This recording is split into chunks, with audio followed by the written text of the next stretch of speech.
Can I celebrate Christmas and Easter?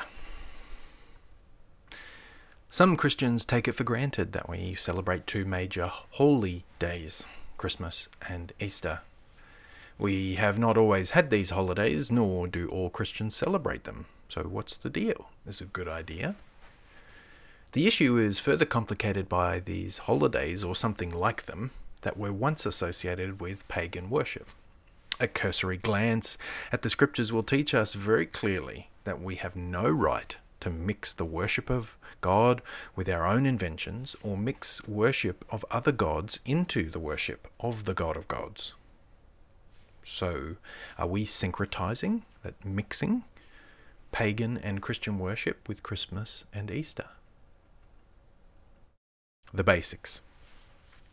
The first thing we need to say as we come to this topic is that no Christian is bound to celebrate special feast days, holy days, etc. No one should bind your conscience to feel as if you're less Christian or unfaithful if you do not go through traditions or attend special church services at these times. In Romans chapter 14, verses 5 to 6, it says, let one person esteems one day better than another, while another esteems all days alike. Each one should be fully convinced in his own mind. The one who observes the day observes it in honor of the Lord. The one who eats, eats in honor of the Lord, since he gives thanks to God. While the one who abstains, abstains in honor of the Lord and gives thanks to God. The only day that is held apart as a special day in the New Testament is the Lord's Day, the day that Christ rose. So Sunday has a special place on the Christian psyche. Yet, even there, we are not given special instructions that we must perpetually worship God on that day. Instead, we have a pattern of believers from the New Testament down through the ages gathering and using that day for their regular church gatherings. It's not a law, but it's a natural pattern that Christians usually fall into where possible. Of other holidays or seasons, there are none that we are instructed on. Okay, so I don't need to jump on board with Christmas or Easter, but can I if I want to? The short answer is yes, with a few provisos. The pagan problem. One of the key issues about celebrating Christmas and Easter is the question about whether there is a connection between what we do now and what came before the Christian version of these celebrations. We must remember that God owns the calendar and the world. It is a good thing if times and places and activities once dedicated to false gods are sanctified by being torn down, so to speak, and then have godly worship replace them. In the AD 700s, Boniface famously brought the gospel to Germany by cutting down a sacred oak dedicated to Thor and using the wood to build a church building. He took that which was devoted to false worship, but belonged to God, and used it to help people to worship the true God, Yahweh. There is something powerfully symbolic in the action, similar to that of Jerusalem once being a site of false worship and God's enemies, a holdout of stubborn evil in the midst of the land.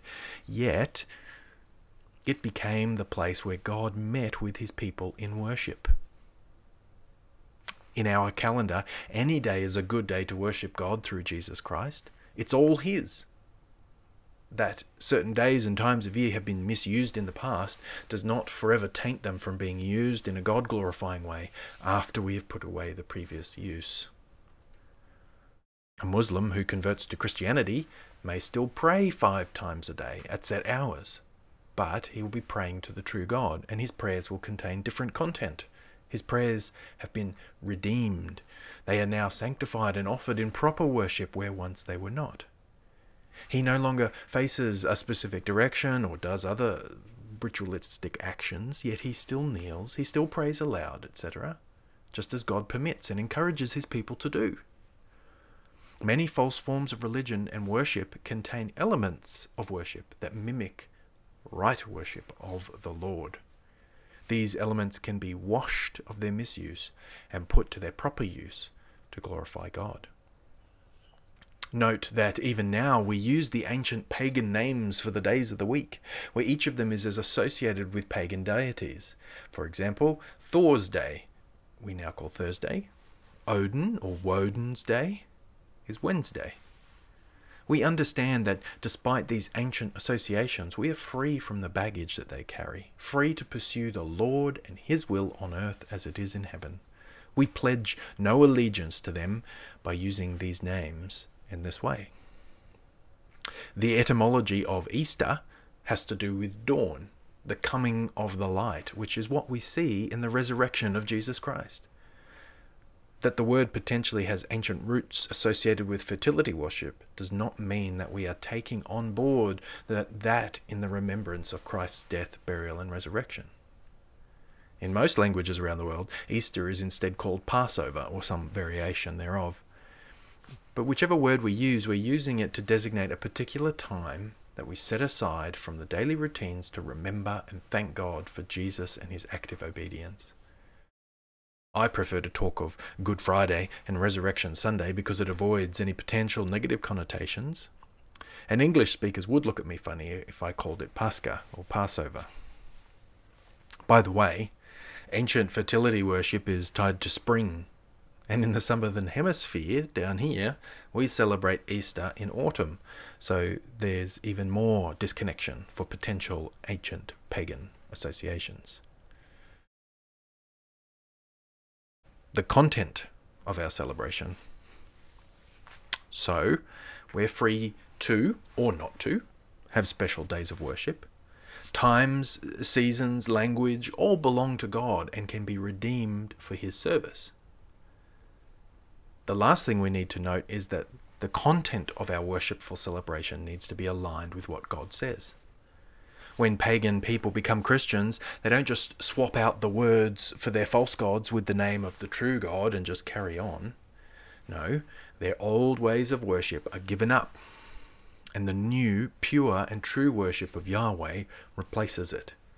So if we are worshipping God on any special day, we have set aside for that purpose. The content and style needs to conform to what God says He wants us to do.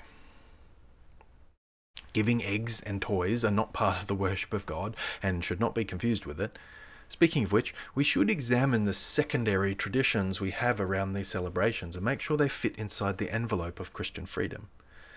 But the other things we traditionally do on these days, such as meet together, sing, read scripture, pray, praise, remember, celebrate the Lord's Supper, fellowship, eat together, all these things are things that Christians can and should do with thankfulness in our hearts. We're free to do this on any day.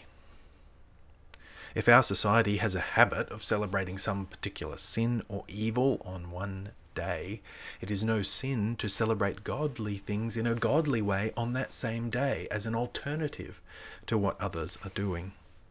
It gives Christians an opportunity to worship in protest, so to speak. It also shows that we are set apart as holy to God. So, if we have the freedom to worship on any day, and if we can get the content right, we need not have any fear about mixing with pagan worship. Yes, we should take care not to let extra-biblical worship practices creep in, but there's no need to worry about going to church on Good Friday or Christmas.